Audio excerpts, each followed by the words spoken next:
ಪೂಜಾ ಕೇರಾಜ್ YouTube ಚಾನಲ್ಗೆ ನಿಮ್ಗೆಲ್ಲರಿಗೂ ಸ್ವಾಗತ ಸುಸ್ವಾಗತ. ಕಳೆದ ವಿಡಿಯೋದಲ್ಲಿ ನಮ್ಮದು ಪ್ರೆಸ್ಟೀಜ್ ಫ್ಲ್ಯಾಟ್ ಏನಿದೆ ಅದರದ್ದು ಇಂಟೀರಿಯರ್ ವರ್ಕ್ ಸ್ಟಾರ್ಟ್ ಮಾಡ್ತಿದ್ದೀವಿ, ಒಂದು ಸೀರೀಸ್ ಮಾಡ್ತಾ ಇದೀವಿ ಅಂತ ಹೇಳಿದ್ವಿ.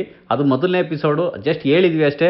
ಈ ಎಪಿಸೋಡಿಂದ ಕಂಪ್ಲೀಟ್ ಆಗಿ ಇಂಟೀರಿಯರ್ ವರ್ಕ್ ಸ್ಟಾರ್ಟ್ ಆಗ್ತಾ ಇದೆ. ಇವತ್ತು ಫಾಲ್ ಸೀಲಿಂಗ್ ವರ್ಕ್ ಮಾತ್ರ ಮಾಡ್ತಾ ಇದ್ದೀವಿ. ಈ ಎಪಿಸೋಡು ಕಂಪ್ಲೀಟಾಗಿ ಫಾಲ್ ಸೀಲಿಂಗ್ ವರ್ಕಿಗೆ ಡೆಡಿಕೇಟ್ ಮಾಡ್ತಾ ಇದ್ದೀವಿ. ನಾವು ತಗೊಂಡಿರೋದು 1 BHK ಫ್ಲ್ಯಾಟು, ಹಾಗಾಗಿ ಒಂದು ರೂಮ್ ಇದೆ ಅಷ್ಟೇ. ಕಿಚನ್ ಒಳಗಡೆ ಹೋದರೆ ಈ ಥರ ಇದೆ. ಈಗ ಸದ್ಯಕ್ಕೆ ಯಾವುದೇ ಇಂಟೀರಿಯರ್ ವರ್ಕ್ ನಡೆದಿಲ್ಲ. ಕಬೋರ್ಡ್ಸು ಎಲ್ಲ ಬರುತ್ತೆ, ಕಿಚನ್ ಒಳಗೂ ಬರುತ್ತೆ, ಇಲ್ಲೆಲ್ಲ ಬರುತ್ತೆ. ಈಗ ಏನು ನೋಡ್ತಾ ಇದ್ರೆ ಇದು ಈಗಲೇ ದೊಡ್ಡದಾಗಿ ಕಾಣ್ತಾ ಇರೋದು. ಇದು ಅವೆಲ್ಲ ಬಂದಮೇಲೆ ಇನ್ನೊಂದು ಸ್ವಲ್ಪ ಚಿಕ್ಕದಾಗುತ್ತೆ. ಈಗ ಹಾಲು ಅಷ್ಟೇ, ಟಿ ವಿ ಸ್ಟ್ಯಾಂಡು, ಸೋಫಾ ಅದು ಇದೆಲ್ಲ ಬಂದಾಗ ತುಂಬ ಚಿಕ್ಕದಾಗುತ್ತೆ. ನೋಡೋಣ ಯಾವ ಥರ ಬರುತ್ತೆ ಅಂತ. ಬಟ್ ಇವತ್ತು ಫಾಲ್ ಸೀಲಿಂಗ್ ವರ್ಕ್ ಮಾತ್ರ ಮಾಡ್ತಾಯಿದ್ದೀವಿ. ಮೇಲ್ಗಡೆ ನೆನ್ನೆ ಬಂದು ಸ್ಕೆಚ್ ಹಾಕಿ ಹೋಗಿದ್ರು, ಈಗ ವರ್ಕ್ನ ಸ್ಟಾರ್ಟ್ ಮಾಡ್ತಾರೆ. ನಾನು ಕಳೆದ ಎಪಿಸೋಡ್ನಲ್ಲಿ ನಿಮ್ಗೆ ಹೇಳಿದ್ದೆ, ನಾನು ಅಲ್ಯೂಮಿನಿಯಂ ಇಂಟೀರಿಯರ್ ವರ್ಕ್ನ ಮಾಡಬೇಕು ಅಂತ ಅಂದ್ಕೊಂಡಿದ್ದೀನಿ ಅಂತ. ಯಾಕೆಂದರೆ ಬಾಳಿಕೆನೂ ಜಾಸ್ತಿ, ಅದನ್ನು ಮತ್ತೆ ನೀವು ಡೆಮಾಲಿಷ್ ಮಾಡಿದ್ರು ಅದನ್ನು ಅಟ್ಲೀಸ್ಟ್ ಒಂದು 50%ಗಾದರೂ ಸೇಲ್ ಮಾಡ್ಬೋದು. ಬಿಗ್ಗೆಸ್ಟ್ ಕಾನ್ಸೆಪ್ಟ್ ಏನು ಅಂತಂದರೆ, ನಾವು ಪರಿಸರನ ಉಳಿಸ್ಬೋದು, ಮರಗಳನ್ನು ಕಡಿಯೋದನ್ನು ತಪ್ಪಿಸ್ಬೋದು. ಹಾಗಾಗಿ ನಾನು ದುಬೈ ಪ್ರವಾಸ ಹೋಗಿದ್ದಾಗ ಆಲ್ಮೋಸ್ಟ್ ಅಲ್ಲಿ ಮರಗಳು ಕಡಿಮೆ ಇರೋದ್ರಿಂದ ಅವರೆಲ್ಲ ಕನ್ಸ್ಟ್ರಕ್ಷನಲ್ಲೂ ಆಲ್ಮೋಸ್ಟ್ 90% ಅಲ್ಯೂಮಿನಿಯಂ ವರ್ಕ್ನೇ ಮಾಡಿರೋದ್ರಿಂದ ನಾನು ಕೂಡ ಅದನ್ನೇ ಅಡಾಪ್ಟ್ ಮಾಡ್ಕೊಳ್ಳೋಣ ಅನ್ನೋ ಒಂದು ದೃಷ್ಟಿಯಿಂದ ಅಲ್ಯೂಮಿನಿಯಂ ವರ್ಕಿಗೆ ನಾನು ಕೈ ಹಾಕಿದ್ದೀನಿ. ಹೆಂಗೆ ಬರುತ್ತೋ ಏನೋ ಗೊತ್ತಿಲ್ಲ. ನನಗೆ ಇಂಟೀರಿಯರ್ ವರ್ಕ್ ಮಾಡ್ತಿರೋರು ಅಷ್ಟೇ, ಡ್ಯೂಡ್ ಇಂಟೀರಿಯರ್ ಅಂತ, ಅವರು ಹೊಸದಾಗಿ ನಮಗೆ ಇಂಟೀರಿಯರ್ ಮಾಡ್ಕೊಡ್ತೀವಿ ಅಣ್ಣ, ಒಂದು ಅವಕಾಶ ಕೊಡಿ, ನಮಗೆ ನಿಮ್ಮ ಚಾನಲಲ್ಲಿ ಪ್ರೂವ್ ಮಾಡೋಕ್ಕೆ ಒಂದು ಅವಕಾಶ ಕೊಡಿ ಅಂತ ಕೇಳಿದರು. ಅವರು ಕಾನ್ಸೆಪ್ಟು ಟ್ರೀ ಸೇವಿಂಗ್ ಕಾನ್ಸೆಪ್ಟ್ ಆಗಿರೋದ್ರಿಂದ ಎಷ್ಟೋ ಮರಗಳನ್ನ ಸೇವ್ ಮಾಡಿದಂಥ ತೃಪ್ತಿ ಇವ್ರಿಗೂ ಅಷ್ಟೇ. ಒಳ್ಳೆ ವರ್ಕ್ ಮಾಡಿ ಇದರಿಂದ ಎಷ್ಟೋ ಜನ ಅಲ್ಯೂಮಿನಿಯಂ ವರ್ಕಿಗೆ ಏನಾದರೂ ಕೈ ಹಾಕಿದ್ರೆ ಎಷ್ಟು ಮರಗಳು ಉಳಿತವೆ, ಪರಿಸರಕ್ಕೆ ಒಳ್ಳೇದಾಗುತ್ತಲ್ಲ ಅನ್ನೋ ಒಂದು ದೃಷ್ಟಿಯಿಂದ ನಮ್ಮ ಚಾನಲ್ ಮುಖಾಂತರನೇ ಅವ್ರನ್ನ ಒಂದು ಏನೋ ಒಂದು ಪ್ರಚಾರ ಮಾಡೋವಂಥ ಒಂದು ಇದು. ನಮ್ಮ ಹುಡುಗರೇ, ಅವ್ರಿಗೆ ನಾನೇ ಒಂದು ಇನ್ಸ್ಟಾಗ್ರಾಮ್ ID ಓಪನ್ ಮಾಡಿಸಿ ಡ್ಯೂಡ್ ಇಂಟೀರಿಯರ್ ಅಂತ ಚಾನಲ್ಲು ಮಾಡಿಸಿ ಅವ್ರನ್ನ ನೋಡಿ, ಸ್ಕ್ರೀನ್ ಮೇಲೆ ಕಾಣ್ತಾ ಇದೆಯಲ್ಲ, ಇದೇ ಅವ್ರದ್ದು ಅಕೌಂಟು. ಮತ್ತು ಏನೇ ಅವರು ಇನ್ ಕೇಸ್ ನೀವು ಯಾರಾದರೂ ವರ್ಕ್ ಮಾಡಿಸೋದಾದರೆ ಅಲ್ಯೂಮಿನಿಯಂ ವರ್ಕ್ನ, ಅವ್ರ ಸ್ಕ್ರೀನ್ ಮೇಲೂ ನಂಬರ್ ಬರ್ತಾಯಿದೆ ನೋಡಿ, ಈ ನಂಬರ್ಗೆ ಅವ್ರನ್ನ ನೀವು ಕಾಂಟ್ಯಾಕ್ಟ್ ಮಾಡಿದ್ರೆ ನೀವು ಮಾಡ್ಬೋದು. ಆದರೂ ನೀವು ವೆಯ್ಟ್ ಮಾಡಿ, ಹುಡುಗರು ಚೆನ್ನಾಗಿ ವರ್ಕ್ ಮಾಡ್ತೀವಿ ಅಂತ ಅಂದಿದ್ದಾರೆ. ನಮ್ಮದ್ರಲ್ಲಿ ಯಾವ ಥರ ವರ್ಕ್ ಬರುತ್ತೆ ಅಂತ ನೋಡಿ. ಇವತ್ತು ಫಾಲ್ ಸೀಲಿಂಗ್ ವರ್ಕ್ ಮಾಡ್ತಾಯಿದ್ದೀವಿ. ಈ fall ceiling work end of the video ಯಾವ ಥರ ಬರುತ್ತೆ ಅಂತ ನಿಮಗೆ ಗೊತ್ತಾಗುತ್ತೆ. ಇನ್ ಕೇಸ್ ನೀವೇನಾದ್ರು ಫಾಲ್ ಸೀಲಿಂಗ್ ಮಾಡಿಸ್ಬೇಕು ಅಂತ ಅಂದರೆ ಮತ್ತೆ ಅವ್ರನ್ನ ಕಾಂಟ್ಯಾಕ್ಟ್ ಮಾಡ್ಬೋದು. ಪೂಜಾ ಕೇರಾಜ್ ಯಾಕೆ ಮಾತಾಡ್ತಾ ಇಲ್ಲ, ಹೀರೇಗೌಡ್ರು ಯಾಕೆ ಮಾತಾಡ್ತಿದ್ದೀರಾ ಅನ್ಕೊಬೋದು. ಇದ್ರ ಬಗ್ಗೆ ಡೀಟೇಲ್ಸ್ ಎಲ್ಲ ಅವ್ರಿಗೆ ಅಷ್ಟಾಗಿ ಕೊಡೋಕ್ಕೆ ಗೊತ್ತಾಗಲ್ಲ. ಹಾಗಾಗಿ ನಾನೇ ಕಂಪ್ಲೀಟ್ ಡೀಟೇಲ್ಸ್ನ ನಿಮಗೆ ಕೊಡೋಣ ಅಂತ ನಾನೇ ವಾಯ್ಸ್ ಓವರ್ ಕೊಡ್ತಾಯಿದ್ದೀನಿ. ನೋಡಿ, ಇಲ್ಲೇನು ನೋಡ್ತಾ ಇದ್ದೀರಾ, ಇದೇ ಅವ್ರ ಪ್ಲ್ಯಾನ್ ಆಗ್ತಾ ಇರೋದು. ಸುತ್ತಲೂ ಒಂದು 10 ಲೈಟ್ಸ್ ಬರುತ್ತೆ, ಯಾವುದೋ LED ಲೈಟ್ಸ್ಗಳು. ಆಮೇಲೆ ಅದ್ರ ಮೇಲೆ ಮಧ್ಯದಲ್ಲಿ 2 ಸರ್ಕಲ್ ಬರುತ್ತೆ. ಈ ಥರ ಪ್ಲ್ಯಾನ್ ಮಾಡಿದ್ದಾರೆ. ಇದನ್ನು ಈ ಫಾಲ್ ಸೀಲಿಂಗ್ ವರ್ಕ್ ನಮಗೆ 3 ದಿನ ಮಾಡ್ತಾರೆ. ಮಾಡಿದ್ರೆ ಒಂದೇ ದಿನದಲ್ಲಿ ಮಾಡ್ಬೋದು. ಯಾಕೆಂದರೆ ಇಲ್ಲಿ ಫಾಲ್ ಸೀಲ್ ಇವರು ಏನು ನೋಡ್ತಾ ಇದ್ದಾರೆ, ಇವರಿಬ್ಬರು ಫಾಲ್ ಸೀಲ್ ವರ್ಕ್ ಮಾಡೋರು. ಅದ್ರ ಮೇಲೆ ಎಲೆಕ್ಟ್ರಿಷಿಯನ್ ವರ್ಕ್ ಬರುತ್ತೆ. ಏನೋ ಅಂದರೆ ಅರ್ಧ ಅವರು ಬೇಸಿಕ್ ರಫ್ ವರ್ಕ್ ಮಾಡಿದ ಮೇಲೆ ವೈರಿಂಗ್ ಎಲ್ಲ ಮಾಡಬೇಕು. ಒಳಗಡೆ ವೈರಿಂಗ್ ಮಾಡಾದಮೇಲೆ ಅವರು ಸ್ವಲ್ಪ ಲೈಟ್ ಗೀಟೆಲ್ಲ ಫಿಕ್ಸ್ ಮಾಡಿದ ಮೇಲೆ ಇವ್ರು ಕಂಪ್ಲೀಟ್ ಮಾಡ್ತಾರೆ ಮತ್ತೆ ಬಂದು. ಹಾಗಾಗಿ ಇದು 3 ದಿನ ಕೆಲಸ ನಡೆಯುತ್ತೆ. ಆದರೆ ನಾನು ಇದನ್ನು ನಿಮಗೆ ಒಂದೇ ಎಪಿಸೋಡಲ್ಲಿ ಕಂಪ್ಲೀಟಾಗಿ ತೋರಿಸ್ತಾ ಇದ್ದೀನಿ. ಇವರು ಇವತ್ತು ಬೆಳಗ್ಗೆಯಿಂದ ಸಂಜೆವರೆಗೂ ನಮಗೆ ಒಂದು ರಫ್ ಸ್ಕೆಲಿಟನ್ ಥರ ಮಾಡಿ ಬಿಟ್ಟು ಹೋಗ್ತಾರೆ. ನಾಳೆ ಇನ್ನೊಬ್ಬರು ಎಲೆಕ್ಟ್ರಿಷಿಯನ್ಸ್ನ ಕರೆಸ್ತೀನಿ. ಅವ್ರಿಗೂ ಇಲ್ಲಿ ಪ್ರೆಸ್ಟೀಜಲ್ಲಿ ಪರ್ಮಿಷನ್ ಎಲ್ಲ ತೊಗೊಬೇಕಾಗಿರೋದ್ರಿಂದ ಅವ್ರದ್ದು ಆಧಾರ್ ಕಾರ್ಡ್ ಎಲ್ಲನೂ ಕೊಟ್ಟು ಅವ್ರಿಗೆ ಒಂದು ಪಾಸ್ ಅಂತ ಕೊಡ್ತಾರೆ. ಅದೆಲ್ಲ ಕಲೆಕ್ಟ್ ಮಾಡ್ಕೊಂಡು ಒಳಗಡೆ ಕರ್ಕೊಂಬರ್ಬೇಕು. ಹಂಗಾಗಿ ಒಂದು ಮೇಲಿಂಗ್ ಪ್ರೋಸೆಸ್ಸು ಅದು ಇದು ಎಲ್ಲ ಇರುತ್ತೆ. ನಾನು ಲಾಸ್ಟ್ ಟೈಮ್ ಹೇಳ್ದಂಗೆ PPMS ಅಂತ ಪ್ರೆಸ್ಟೀಜ್ ಅವ್ರದ್ದು ಮೇಂಟೆನೆನ್ಸು ಇವರೆಲ್ಲ ತುಂಬ ಸ್ಟ್ರಿಕ್ಟಾಗಿ ಹ್ಯಾಂಡಲ್ ಮಾಡ್ತಾರೆ. ಅದನ್ನ ಒಳಗಡೆ ಬರಬೇಕು ಅಂದರೆ ಇವ್ರಿಗೆಲ್ಲ ನಾವು ಪಾಸ್ ಇಶ್ಯೂ ಮಾಡಲೇಬೇಕು. ಪಾಸ್ ಇಶ್ಯೂ ಆದಮೇಲೆ ಇವ್ರಿಗೆ ಒಳಗೆ ಎಂಟ್ರಿ ಕೊಡೋದು ಸೆಕ್ಯೂರಿಟಿ.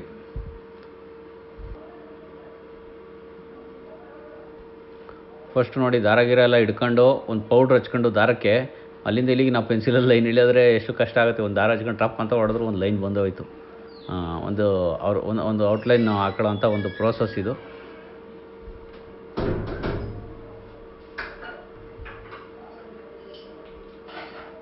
ಅದಾದಮೇಲೆ ನಿಮ್ಗೆ ಹೇಳಿದ್ನಲ್ಲ ಅಲ್ಯೂಮಿನಿಯಂ ವರ್ಕು, ಇದನ್ನ ಯಾವುದು ಪ್ಯಾಟರ್ನ್ ಬೇಕು ನಮಗೆ ಇಂಟೀರಿಯರ್ ವರ್ಕ್ ಮಾಡೋದು. ಇದನ್ನು ಇಂಟೀರಿಯರ್ ವರ್ಕನ್ನು ವಾರ್ಡ್ರೋಬ್ ಎಲ್ಲ ಕಿಚನ್ದು ಎಲ್ಲ ಏನು ಮಾಡ್ತೀನಿ ಅದನ್ನು ಸಪ್ರೇಟ್ ಎಪಿಸೋಡೇ ಮಾಡ್ತೀನಿ.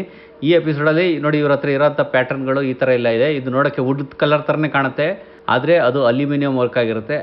ಇದೇ ಅವ್ರ ಪ್ಲೇಟ್ ತೋರಿಸ್ತಾ ಇರೋದು. ಯಾವ ಪ್ಯಾಟರ್ನ್ ಬೇಕೋ ಅದನ್ನು ಚೂಸ್ ಮಾಡಿ ಅಂದ್ರೆ ನಾನು ಒಂದಿಷ್ಟು ಚೂಸ್ ಮಾಡಿದ್ದೀನಿ. ಅದು ಮುಂದೆ ಯಾವುದು ವರ್ಕ್ ಮಾಡುವಾಗ ಗೊತ್ತಾಗುತ್ತೆ ನಿಮ್ಗೆ ಯಾವ್ದನ್ನು ಚೂಸ್ ಮಾಡಿದ್ದೀನಿ ಅಂತ. ನೋಡಿ, ಈಗ ಇದು ಬರೋದ್ರೊಳಗೆ ಫುಲ್ ಔಟ್ಲೈನ್ ಹಾಕೊಂಡು ಫುಲ್ ರೆಡಿ ಆಗಿದ್ದಾರೆ. ಇಂಟೀರಿಯರ್ ವರ್ಕ್ ಮಾಡುವಾಗ ನೋಡಿ, ಇಲ್ಲೇನು ನೋಡ್ತಾ ಇದ್ದಾರೆ, ಇದು ಕಂಪ್ಲೀಟ್ ಮೆಟಲ್.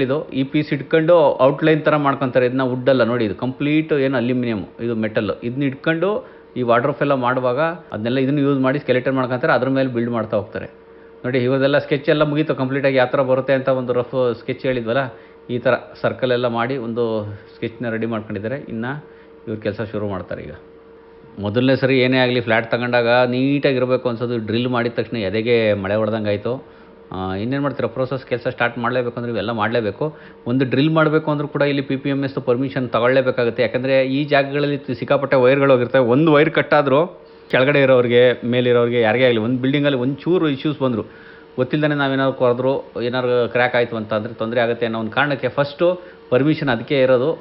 ಬಂದು ನಾವು ಎಲ್ಲೆಲ್ಲಿ ಡ್ರಿಲ್ ಮಾಡ್ತೀವಿ ಅಂತ PPMS ಅವ್ರನ್ನ ಕೇಳಿದಾಗ ಅವ್ರು ಬಂದು ನಮಗೆ ನೋಡಿ ಈ ಜಾಗದಲ್ಲಿ ಯಾವುದೇ ವೈರ್ ಇಲ್ಲ ಅಂದಾಗ ಪರ್ಮಿಷನ್ ಕೊಡ್ತಾರೆ. ಅದು ಆ ಬೇಸಿಸ್ ಮೇಲೆ ಅದಾದಮೇಲೆ ನಮಗೆ ಇಲ್ಲೆಲ್ಲ ಡ್ರಿಲ್ ಮಾಡ್ಕೊಂಡು ನಾವು ಕೆಲಸನ ಶುರು ಮಾಡಬೇಕು. ಆ ಪರ್ಮಿಷನ್ ಎಲ್ಲ ತಗೊಂಡಾಗಿದೆ, ನಾನು ತಗೊಂಡಾದ್ಮೇಲೆ ಇವರು ಕೆಲಸ ಶುರು ಮಾಡಿದ್ದಾರೆ. ನೋಡಿ ಅದೇನು ಹಾಕಿದ್ದಾರೆ ಮೆಟೀರಿಯಲ್ ಅದು ಇದೆಯಲ್ಲ, ಬ್ಲೇಡ್ ಥರ ಸುತ್ತಲೂ ಹಾಕಿರೋದು, ಅದೆಲ್ಲ ಒಂಥರ ಬೆಂಡ್ ಮಾಡೋ ಅಂಥ ಒಂದು ಫ್ರೇಮ್ ಇದು. ಮುಟ್ಟಿ ಕೈಲೇ ಬೆಂಡ್ ಮಾಡ್ಬೋದು, ಕಟ್ ಮಾಡ್ಬೋದು.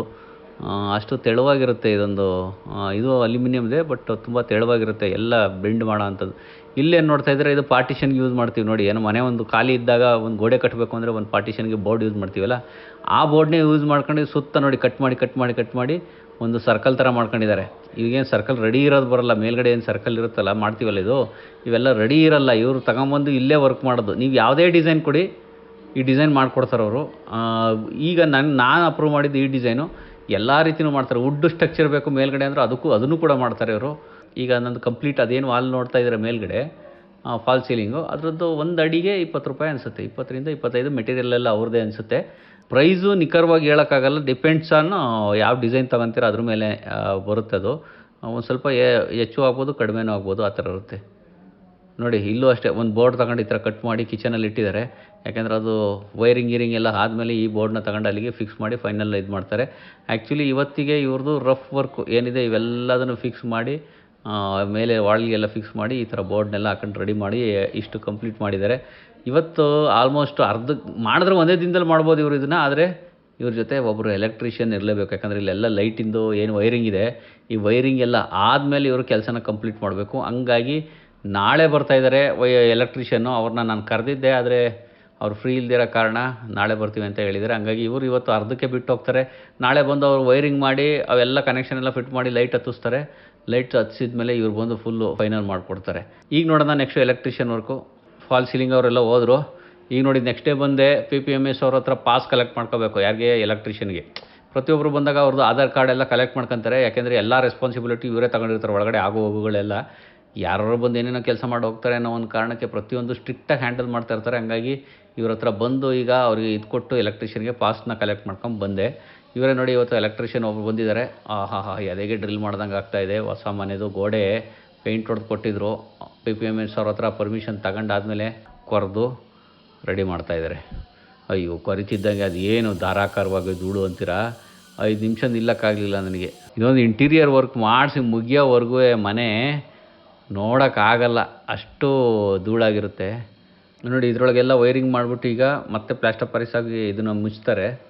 ಹೊರಗಡೆ ಹೋಗಿ ಈಗ ನಾವು ಕೆಲವು ಕೇಬಲ್ಸ್ಗಳು ಮತ್ತು LED ಲೈಟ್ಸ್ಗಳು 3-in-1 LED ಲೈಟ್ಸು, ಈ ಥರ ಲೈಟ್ಸ್ಗಳು ಅವು ಎಲ್ಲನೂ ತಗೊಂಬಂದ್ವಿ. ಎಲೆಕ್ಟ್ರಿಷಿಯನ್ ಕರ್ಕೊಂಡು ಹೋಗಿದ್ದೆ ನಾನು. ನಮ್ಗೆ ಯಾವ್ದು ಲೈಟ್ ಬೇಕೋ ಅದನ್ನೇ, ಯಾವ ಕ್ವಾಲಿಟಿ ಬೇಕೋ ಅದನ್ನು ಅವ್ರು ಹೇಳ್ತಾರೆ. ನಮ್ಗೆ ಹಿಂಗಿದ್ರೆ ಹಿಂಗೆ ಮಾಡ್ತೀವಿ ಅಂತ ನಾವು ಚೂಸ್ ಮಾಡ್ಕೊಂಡು ತರ್ಬೋದು. ನಾನೇ ಹೋಗಿ ಆ ಹೆವಲ್ಸ್ದು ಲೈಟ್ಸ್ಗಳನ್ನ ತಂದ್ವಿ. ಆಮೇಲೆ ಒಳ್ಳೆ ಬ್ರ್ಯಾಂಡೆಡ್ ಕೇಬಲ್ಲೇ ಅಂತ ಒಳ್ಳೊಳ್ಳೆದನ್ನೇ ತರಿಸಿ ಯಾಕನ ಇನ್ನೇನು ಒಂದೇ ಸರಿ ಮಾಡ್ತೀವಿ, ಎಲ್ಲದನ್ನು ಒಳ್ಳೇದು ತರಿಸಿ ಹಾಕಿದ್ರೆ ಚೆನ್ನಾಗಿರಲಿ ಕ್ವಾಲಿಟಿ ಅನ್ನೋ ರೀತಿ ಒಳ್ಳೊಳ್ಳೆ ವೈರ್ಗಳು, ಒಳ್ಳೊಳ್ಳೆ ಬ್ರ್ಯಾಂಡೆಡ್ಡು ಹೆವಲ್ಸು 3-in-1 ಲೈಟು ಇವೆಲ್ಲನೂ ತರಿಸ್ಕೊಂಡೆ. ಎಲೆಕ್ಟ್ರಿಷಿಯನ್ ಅವ್ರದ್ದು ಕಂಪ್ಲೀಟಾಗಿ ವೈರಿಂಗ್ ವರ್ಕ್ ಎಲ್ಲ ನಡೀತು. ಕೊನೆಗೆ ಅದೇ ಟೈಮಿಗೆ ಎಲೆಕ್ಟ್ರಿಷಿಯನ್ ವರ್ಕ್ ಮಾಡುವಾಗಲೇ ಆಲ್ಮೋಸ್ಟ್ ಮುಗಿದಿದ್ದಾಗ 2ನೇ ದಿನದ ಕೆಲಸಕ್ಕೆ ಫಾಲ್ ಸೀಲಿಂಗ್ ಅವರು ಬಂದರು. ಕೆಳಗಡೆ ಇಟ್ಟಿದ್ದಂಥ ಆ ಪ್ಲೇಟ್ ಏನೋ ನೆನ್ನೆ ತೋರಿಸಿದ್ನಲ್ಲ ಕಿಚನಲ್ಲಿ, ಅದನ್ನು ಅವರು ಫಿಕ್ಸ್ ಮಾಡಿದರು. ಎಲೆಕ್ಟ್ರಿಷಿಯನ್ ಫಿಕ್ಸ್ ಆದಮೇಲೆ ನೋಡಿ ಎಲ್ಲರೂ ಒಟ್ಟಿಗೆ ಇದ್ದರೆ ಕೆಲಸಗಳು ಬೇಗ ಮೂವ್ ಆಗ್ತವೆ. ಇವರು ಇದ್ದರು ಒಟ್ಟಿನಲ್ಲಿ ಫೈನಲಿ 3 ಜನನೂ ಸೇರ್ಕೊಂಡು ನೋಡಿ, ಇವ್ರು ಈ ಕಡೆ ಲೈಟ್ ಹತ್ತಿಸ್ತಾವ್ರೆ, ಇವ್ರು ಈ ಕಡೆ ಫಾಲ್ ಸೀಲಿಂಗ್ ವರ್ಕ್ ಮುಗಿಸ್ತಾ ಇದ್ದಾರೆ. ಮಾತ್ರ ವರ್ಕ್ ಕೆಲಸ ತುಂಬ ಅಂದರೆ ತುಂಬ ಚೆನ್ನಾಗಿ ಮಾಡಿದರು. ನಾನು ನಿಜವಲ್ಲೂ ಎಕ್ಸ್ಪೆಕ್ಟೇ ಮಾಡಿರಲಿಲ್ಲ ಇಷ್ಟು ಚೆನ್ನಾಗೆಲ್ಲ ಕೆಲಸ ಮಾಡ್ತಾರೆ ಹುಡುಗರು ಅಂತ. ಇವರೆಲ್ಲ ಅನುಭವಸ್ಥರೇ, ಒಳ್ಳೆಯ ಅನುಭವ ಇರೋ ಅಂಥವ್ರೆ, ಒಂದು 15 ವರ್ಷ ಎಕ್ಸ್ಪೀರಿಯೆನ್ಸ್ ಇರೋರು. ನನಗೆ ಹೆದರ್ಕೊಳ್ಳೋ ಅವಶ್ಯಕತೆ ಇಲ್ಲ, ಕಣ್ಣು ಮುಚ್ಕೊಂಡು ಇವ್ರಿಗೆ ಕೊಟ್ಟು ಬಂದರೂ ಸಾಕು, ನೀಟಾಗಿ ಮಾಡ್ತಾರೆ. ಆ್ಯಕ್ಚುಲಿ ಫಾಲ್ ಸೀಲಿಂಗ್ ವರ್ಕಲ್ಲಿ ನಾವು ಯಾವುದೇ ರೀತಿ ಜಾಸ್ತಿ ಅಲ್ಯೂಮಿನಿಯಂ ಯೂಸ್ ಮಾಡಿಲ್ಲ. ಅದೇ ಇದಕ್ಕೆ ಪಾರ್ಟಿಷನ್ಗೆ ಏನು ಬೋರ್ಡ್ ಯೂಸ್ ಮಾಡ್ತೀವಿ ಆ ಬೋರ್ಡ್ಗಳಿರ್ತವೆ. ವುಡ್ಡೇನು ಯೂಸ್ ಬಳಕೆ ಆಗಿಲ್ಲ ಇಲ್ಲಿ ಮೇಲ್ಗಡೆ. ಫೈನಲಿ ನೋಡಿ ನಮ್ಮದು ಫಾಲ್ ಸೀಲಿಂಗ್ ವರ್ಕು ಎಲ್ಲ ಮುಗಿಸಿ ಅವ್ರು ಹೋದರು. ಇನ್ನು ಫೈನಲ್ ಟಚ್ಗೆ LED ಲೈಟ್ ಬಿಡ್ತಾ ಇದ್ದಾರೆ ನಮ್ಮ ಎಲೆಕ್ಟ್ರಿಷಿಯನ್ನು. ಈಗ ನೋಡಿ ನಮ್ಮ ವರ್ಕು ಯಾವ ಥರ ಬಂದಿದೆ ಅಂತ ಮನೆದು. ಏನೂ ಇರಲಿಲ್ಲ, ಏನೂ ಇಲ್ದಿದ್ದಂಥ ಜಾಗದಲ್ಲಿ ಬ್ಯೂಟಿಫುಲ್ಲಾಗಿ ಕಾಣಿಸ್ತಾ ಇಲ್ವ ಈಗ ನೋಡಿ. ಈಗ ಹೆಂಗೆ ಕಾಣಿಸ್ತಿದೆ ಫಾಲ್ ಸೀಲಿಂಗ್ ವರ್ಕು. ಇದ್ರ ಮೇಲೆ ಇನ್ನೂ ಪೇಂಟಿಂಗ್ ಆಗುತ್ತೆ, ಒಂದು ಕೋಟಿಂಗು. ಯಾಕೆಂದರೆ ಎಲ್ಲ ಇಂಟೀರಿಯರ್ ವರ್ಕ್ ನಡೆದ ಮೇಲೆ, ಎಲ್ಲ ಆದಮೇಲೆ ಒಂದು ರೌಂಡು ಇದು ನಡಿಬೇಕು. ಇದ್ರ ಮೇಲೆ ಪ್ರೈಮರ್ ಹೊಡ್ಕೊಂಡು ಒಂದು ಪೇಂಟಿಂಗ್ ಆಗಬೇಕು. ಬಟ್ ಲೈಟಿಂಗ್ ವರ್ಕ್ ಏನಿದೆ ಕಂಪ್ಲೀಟಾಗಿ ಎಲ್ಲ lighting work, fall ceiling work ಕಂಪ್ಲೀಟಾಗಿ ಮುಗ್ದಿದೆ. ಏನು ಆ 2 ರಿಂಗ್ ಕಾಣ್ತಾಯಿದೆ, ಆ ರಿಂಗಿಂದ ಮಧ್ಯದಲ್ಲೂ ಅಷ್ಟೇ. ನಾನು ಬೆಂಗಳೂರಲ್ಲಿ ಹೋಗಿ ಇದರಲ್ಲಿ ಚಿಕ್ಕಪೇಟೆಯಲ್ಲಿ ಒಂದು ಒಳ್ಳೊಳ್ಳೆ ಲೈಟ್ಸ್ಗಳು ನೋಡಿದ್ದೀನಿ. ಒಂದು ಇಡೀ ಮಾರ್ಕೆಟೇ ಇದೆ ಲೈಟ್ಗೆ. ವಿವಿಧವಾದಂಥ ಒಂದು ಲೈಟ್ಗಳು ಸಿಗ್ತವೆ. ಅಲ್ಲೋಗಿ ತರಬೇಕು ಅಂತ ಅಂದ್ಕೊಂಡಿದ್ದೀನಿ. ಒಟ್ಟಿನಲ್ಲಿ ಇವತ್ತಿಗೆ ಈ ಫಾಲ್ ಸೀಲಿಂಗ್ ವರ್ಕು ಇಷ್ಟಕ್ಕೆ ಮುಗಿದಿದೆ. ನಿಮಗೆ ಈ ಎಪಿಸೋಡು ಒಳ್ಳೆ ಇಂಟ್ರೆಸ್ಟಿಂಗ್ ಆಗಿತ್ತು ಅಂತ ಅಂದ್ಕೊತೀನಿ. ಹಂಗಂತ ಬರೀ ಎಲ್ಲ ಅಲ್ಯೂಮಿನಿಯಮ್ ಅಲ್ಲ, ಇವರು ವುಡ್ಡಲ್ಲೂ ಕೂಡ ಇಂಟೀರಿಯರ್ ವರ್ಕ್ ಮಾಡ್ತಾರೆ. ನಿಮ್ಗೆ ಏನಾದರೂ ನೆಸೆಸಿಟಿ ಇತ್ತು ಅಂತಂದರೆ ಹುಡುಗರನ್ನ ನೀವು ಕೆಳಗಡೆ ಕಾಣಿಸ್ತಿರೋ ನಂಬರ್ಗೆ ನೀವು ಕಾಂಟ್ಯಾಕ್ಟ್ ಮಾಡ್ಬೋದು. ಹೊಸ ಹುಡುಗರು, ಒಳ್ಳೆ ಕೆಲಸ ಮಾಡೋ ಅಂಥ ಹುಡುಗರು, ಡೆಡಿಕೇಟಿವ್ ಹುಡುಗರು, ನೀವು ಅವ್ರನ್ನ ಕಾಂಟ್ಯಾಕ್ಟ್ ಮಾಡ್ಬೋದು. ರೀಸನಬಲ್ ಪ್ರೈಸಲ್ಲಿ ಅದ್ಭುತವಾಗಿ ಕೆಲಸ ಮಾಡಿಕೊಡ್ತಾರೆ. ಓಕೆ, ಸದ್ಯಕ್ಕೆ ಇವತ್ತಿನ ಈ ಫಾಲ್ ಸೀಲಿಂಗ್ ವರ್ಕು ನಿಮಗೂ ಇಷ್ಟ ಆಯಿತು ಅಂತ ಅಂದ್ಕೊತೀನಿ. ಒಂದು ಸ್ವಲ್ಪ ಜನಕ್ಕೆ ಐಡಿಯಾನೂ ಬಂದಿರ್ಬೋದು ಫಾಲ್ ಸೀಲಿಂಗ್ ವರ್ಕ್ ಯಾವ ಥರ ನಡೆಯುತ್ತೆ ಅಂತ. ನನಗಂತೂ ಇವ್ರು ಶುರು ಮಾಡೋವರೆಗೂ ಗೊತ್ತಿರಲಿಲ್ಲ. ಕೊನೆಗೆ ಫಾಲ್ ಸೀಲಿಂಗ್ ವರ್ಕ್ ಹೆಂಗಾಗುತ್ತೆ ಅನ್ನೋದು ನನಗೂ ಒಂದು ಐಡಿಯಾ ಬಂತು. ನಿಮಗೂ ಏನಾದರೂ ಮಾಡಿಸ್ಬೇಕು ಅಂತ ಇದ್ದರೆ ಸ್ಕ್ರೀನಲ್ಲಿ ಕಾಣ್ತಿರೋ ನಂಬರ್ಗೆ ಫೋನ್ ಮಾಡಿ ಅವ್ರನ್ನ ಕಾಂಟ್ಯಾಕ್ಟ್ ಮಾಡಿ. ಇವತ್ತಿಗೆ ಈ ಎಪಿಸೋಡ್ನ ಇಲ್ಲಿಗೆ ಮುಗಿಸ್ತಾ ಇದ್ದೀನಿ. ಮತ್ತೆ ನಾಳೆ ಇನ್ನೂ ಇಂಟೀರಿಯರ್ ವರ್ಕ್ಗಳ ಜೊತೆ ಇನ್ನೊಂದು ಎಪಿಸೋಡಲ್ಲಿ ಬರ್ತೀನಿ. ಅಲ್ಲಿವರೆಗೂ ಎಲ್ರಿಗೂ ಧನ್ಯವಾದಗಳು.